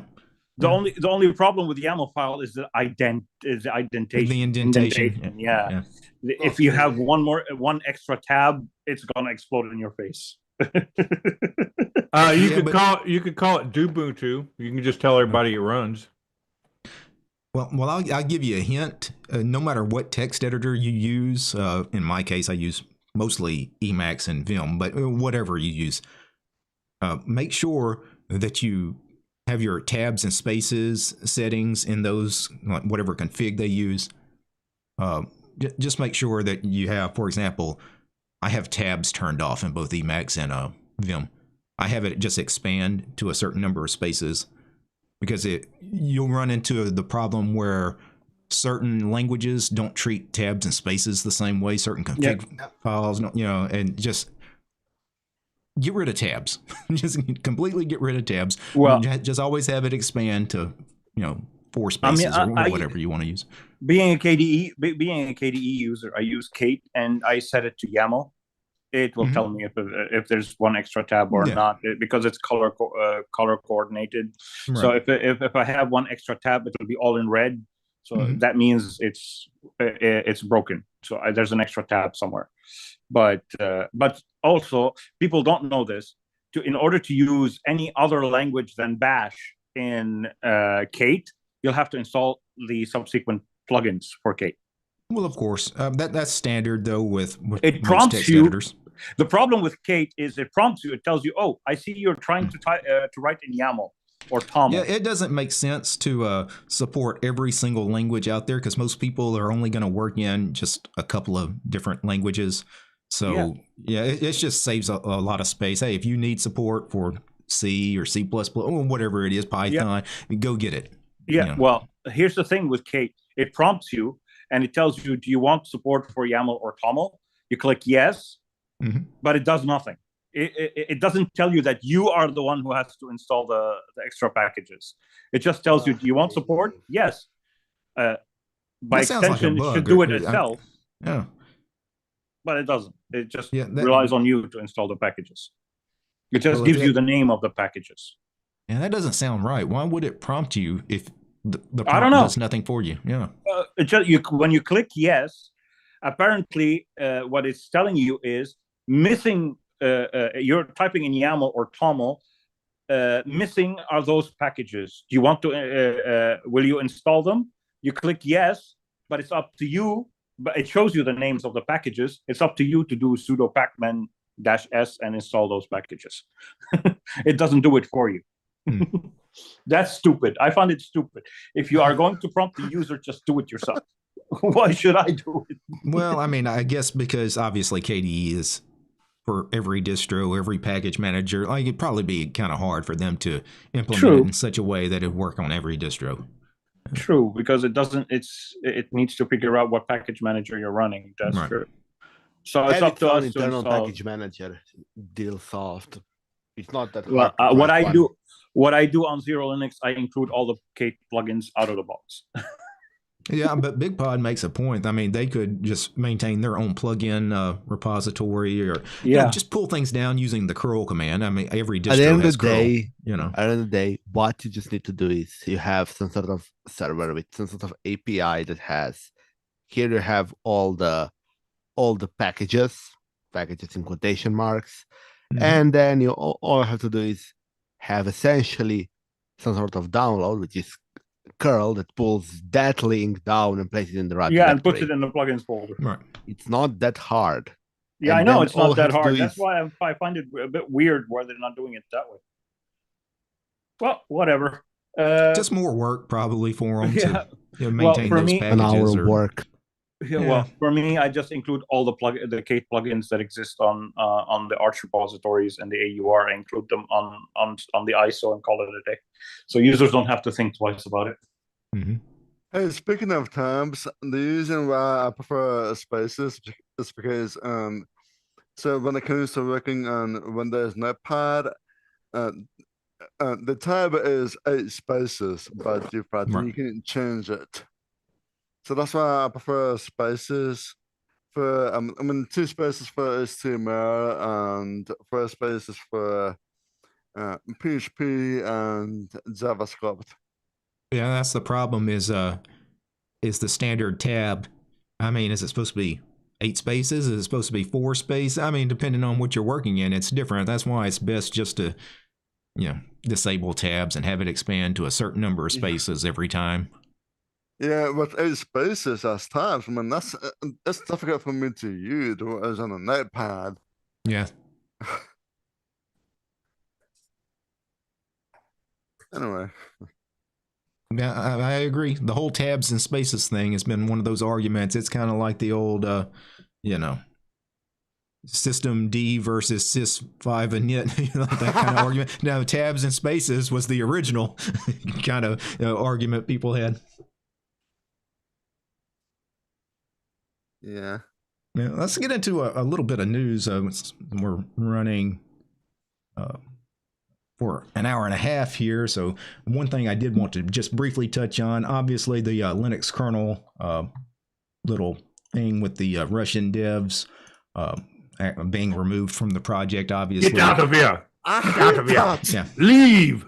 Yeah. We don't want you. Obviously that's just, politics, sanctions between various countries. There's nothing the kernel team could do about it. There's really, but the way they handled that, like that was so bad, so bad. And I've made complaints. I have real complaints, and people get mad at me when I say this. I have real complaints sometimes about the way Richard Stallman acts, and I have real complaints sometimes about the way Linus Torvalds acts. And like, man, all you had to do was, it's out of your hands anyway. Hey, we got to let you guys go. Thanks for everything you've done over the years. Thanks for your support of the Linux kernel, for free and open source software. It's been a pleasure working with all you guys. I hope one day, when all of this gets resolved, you guys can come back. Hey, like, it doesn't take a genius to just, put out a nice statement, you try to de-escalate things. But like, he was calling people that were complaining about the situation trolls. And it's like, you can't call the people contributing to your project trolls just because they have complaints. Like, that's really, I just sometimes wish before he would send messages or post things on the mailing list, I wish Linus would sometimes just take 5 minutes, sit back, and then call Greg Crow-Hartman and say, hey, would you put out a message? Because the one I'm going to put out is going to be so damn bad, I'd rather you put out. Like, he needs somebody else talking, you know. Anyway, just that's my thoughts on that.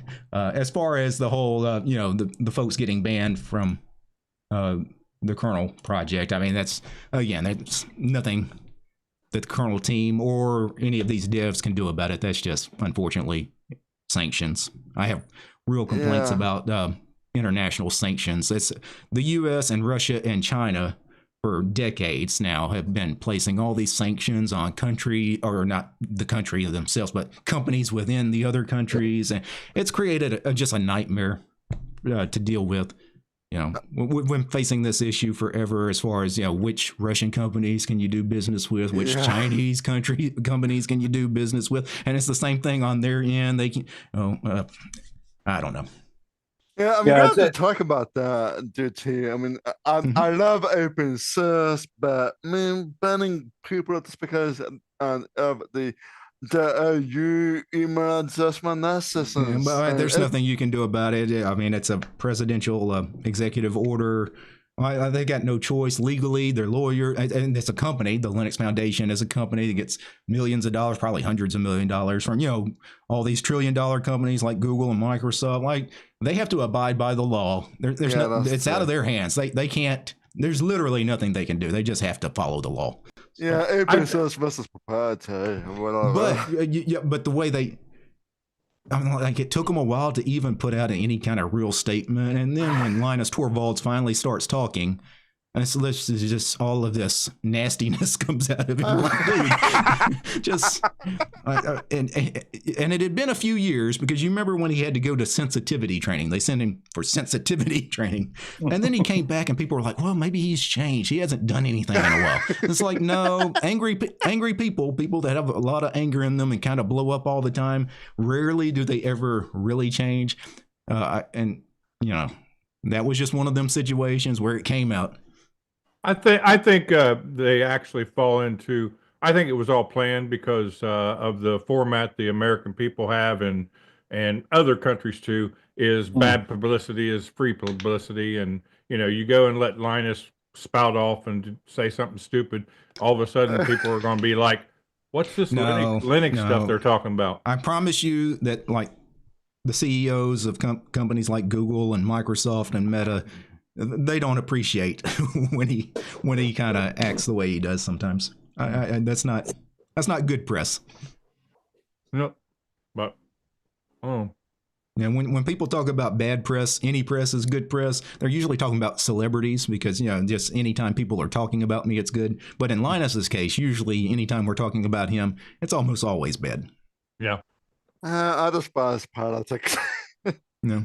It's only keep politics out of my lives. Well, I mean, it's political. The story is obviously a political story, but the Linux kernel doesn't necessarily have to get involved in that. They got to follow the law, but they could just say, you know, again, it only takes a couple of minutes to, hey, this is out of our hands. We had to do this, guys. Thanks for all your work over however many years you've been a part of the project. Hey, I know it sucks. Hey. Peace. You know? And they're gonna wonder why the work on the kernel has slowed down. Transparency is just too important nowadays. Yeah. Well, I mean, again, this has been going on. I'm, you know, at my age, I know back in the 1980s, like, we were putting sanctions on a lot of Chinese products, a lot of Chinese companies. We still do. And of course, the USSR was still a thing in the 80s. So we didn't do anything with the Soviet Union until obviously the Soviet Union collapsed. And we started kind of doing business with Russia because they were our friends. And then they're not our friends anymore. Let's sanction all of your companies, and you implement sanctions on U.S. companies. And it's just gotten stupid between the U.S., Russia, and China. It's like, it's really got, like, you're hurting yourselves, because now this is not like the 1980s where the world, everything was kind of, every country was itself. Now it's globalization. And with business, everything is a global company, you know, like you can't just be a Russian company. You can't just be a U.S. company. You have to do business around the world. And these sanctions are just stupid. And again, they really don't help anybody. It's like No. what happened recently with a company run by one guy who banned the state of Texas, who banned entire countries for not helping him with the core boot project. And it's like he started banning countries and states. He didn't ban the entire United States, because if he did, they will lose. His company would lose millions of dollars, but he was banning everybody left and right. Yeah, the problem is, who does how does that help you? And then if you're trying to punish people, who does that really hurt? Because you're not really punishing anybody either. You're punishing yourself. I mean, yeah, exactly. That's my point. All you do is hurt yourself. Yeah. Yep. Yep.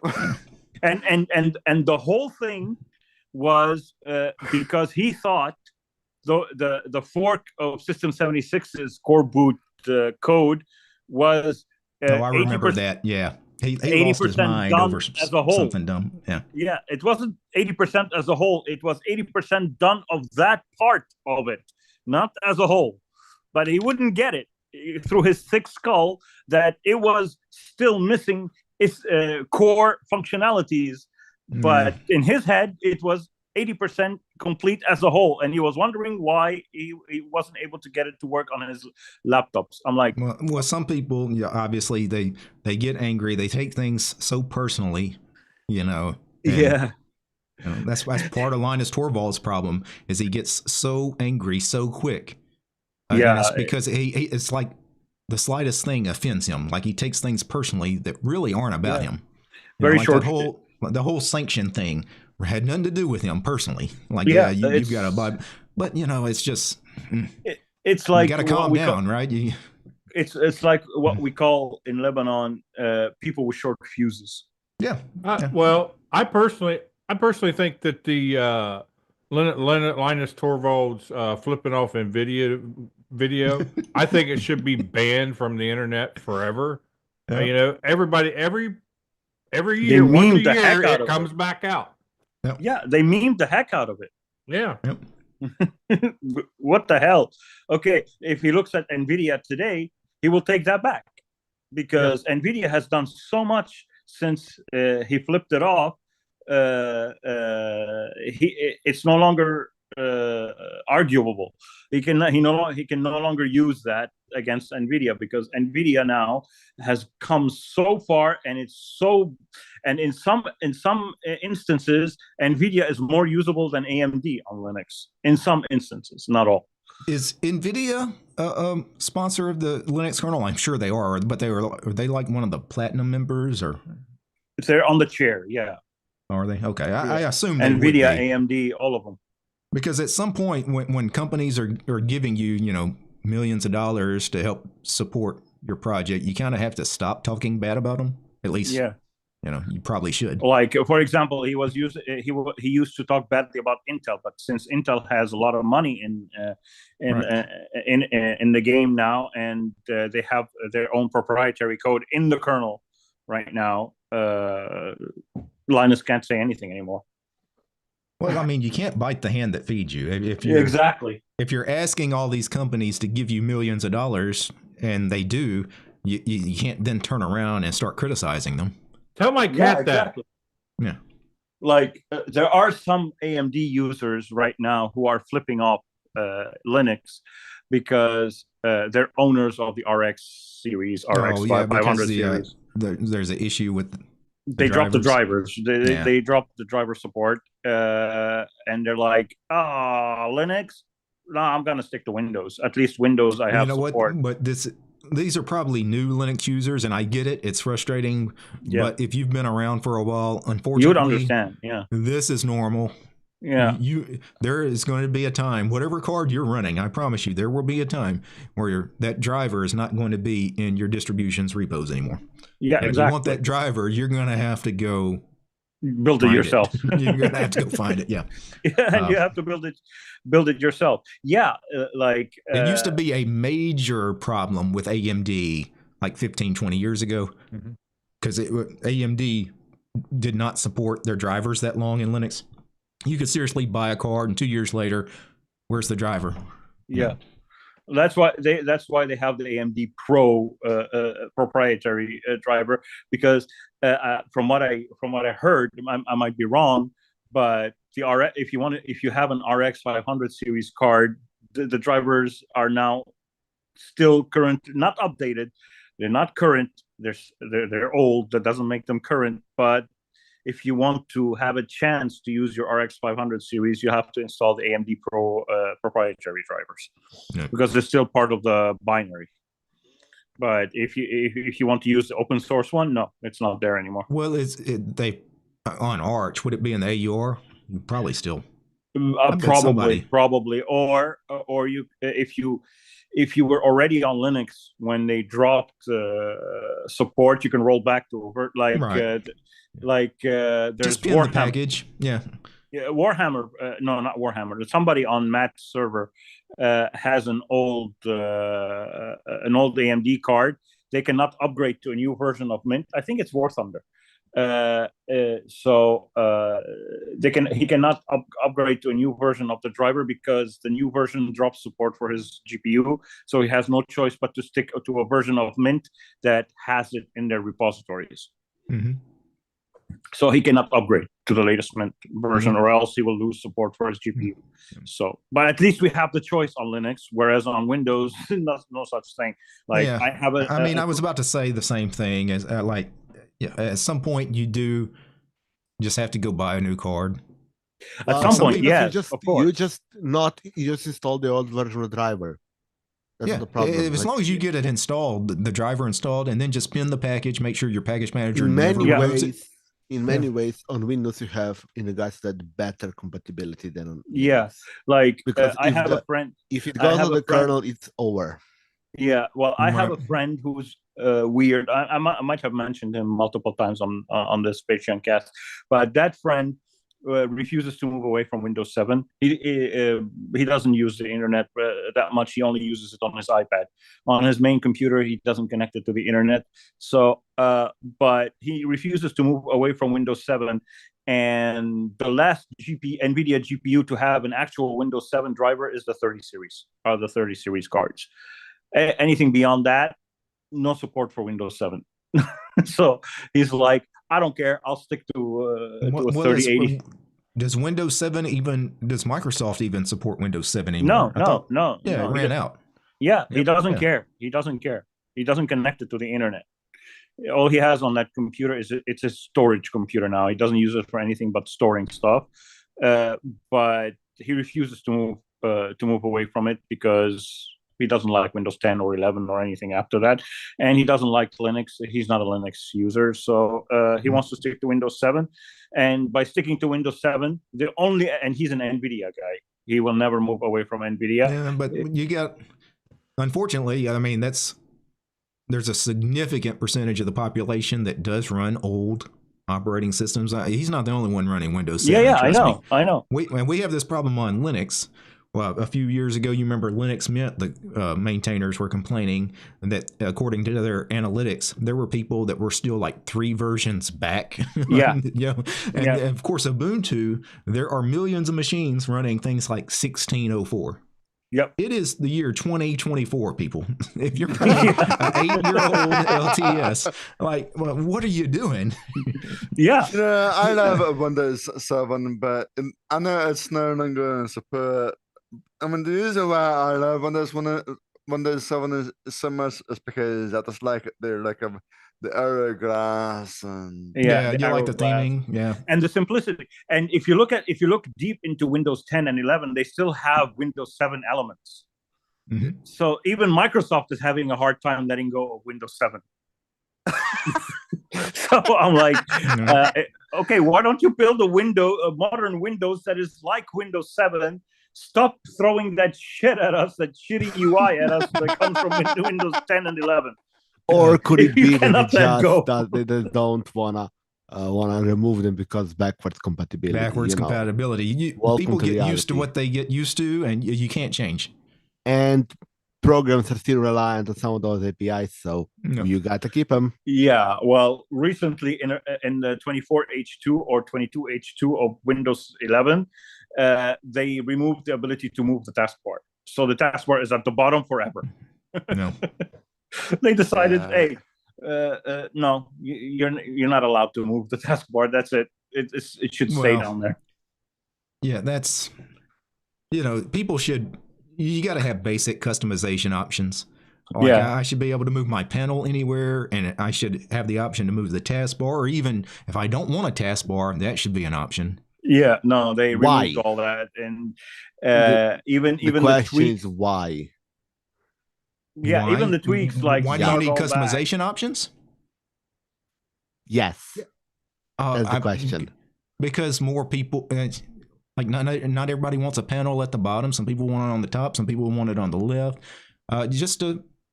You're gonna have people complain about things being locked in one position, and that's what they call failure points.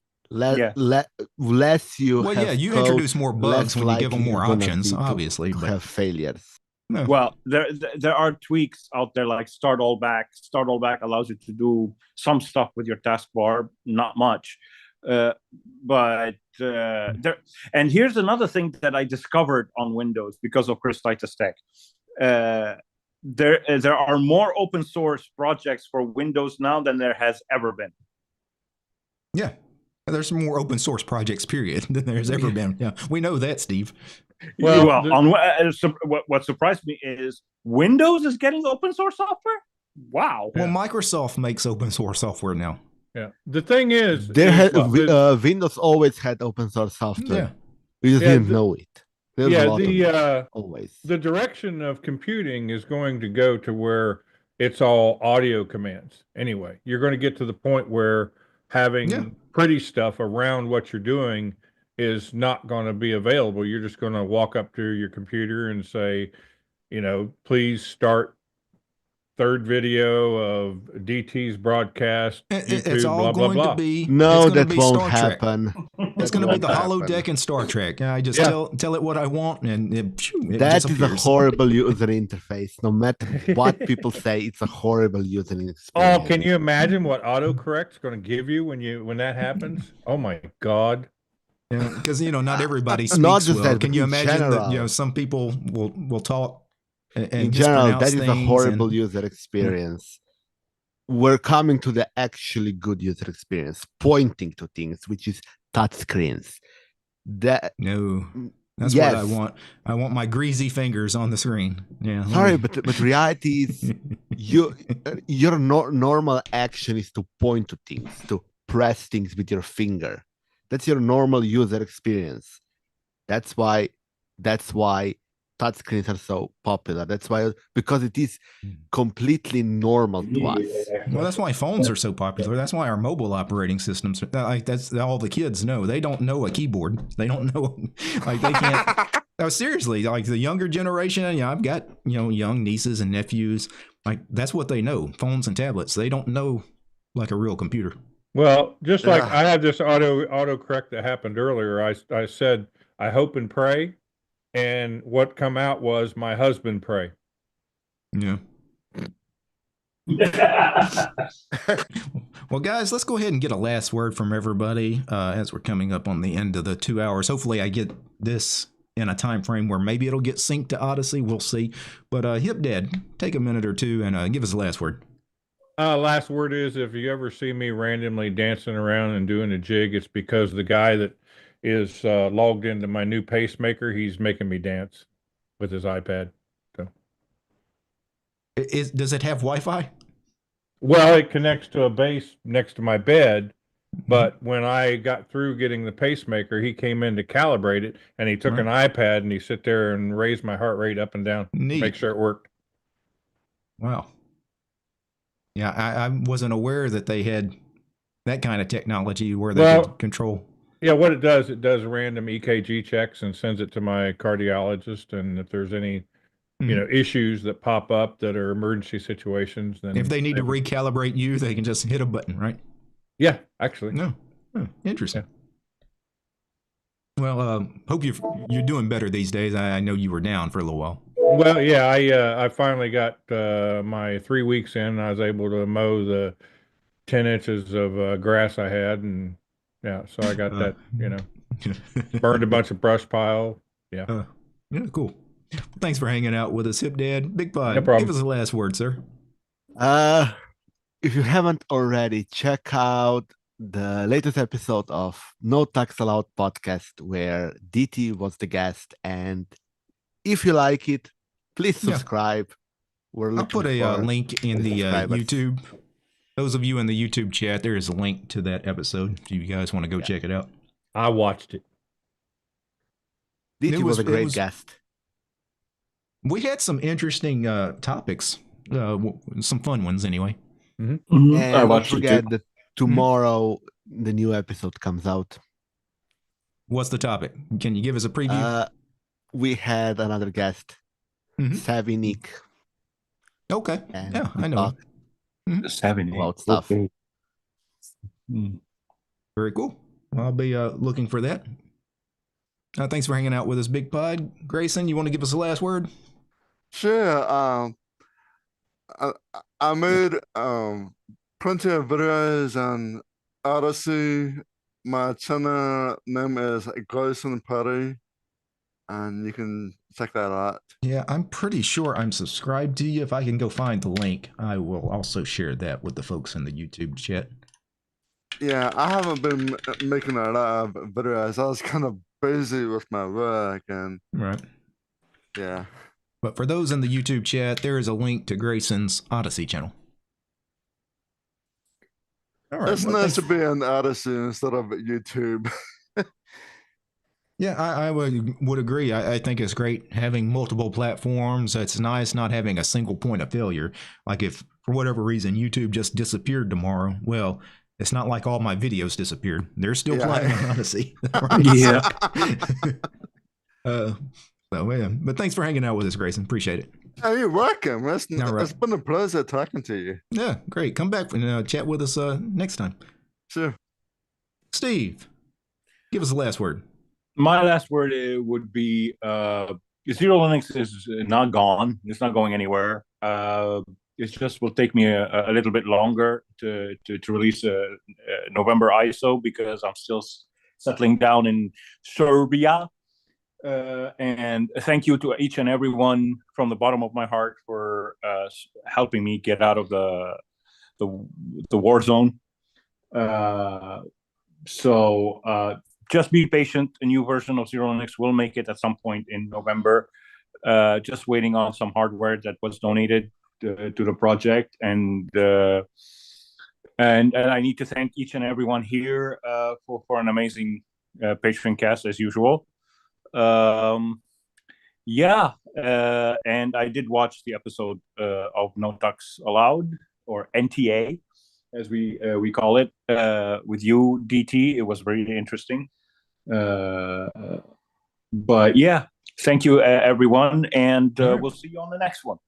Great. Yep. And of course, I want to thank you guys for hanging out with me here on camera. We also had Ben joined us earlier. We had a couple folks, I think, join in and then drop off. Thank all of you guys, though. Your conversation was great. You guys in the YouTube chat, I know we didn't get to a lot of discussion in the YouTube chat, but you guys, fantastic. And of course, I'm going to show some patron cards here with some names. I thank all these folks here. And other than that, everybody wave bye to YouTube.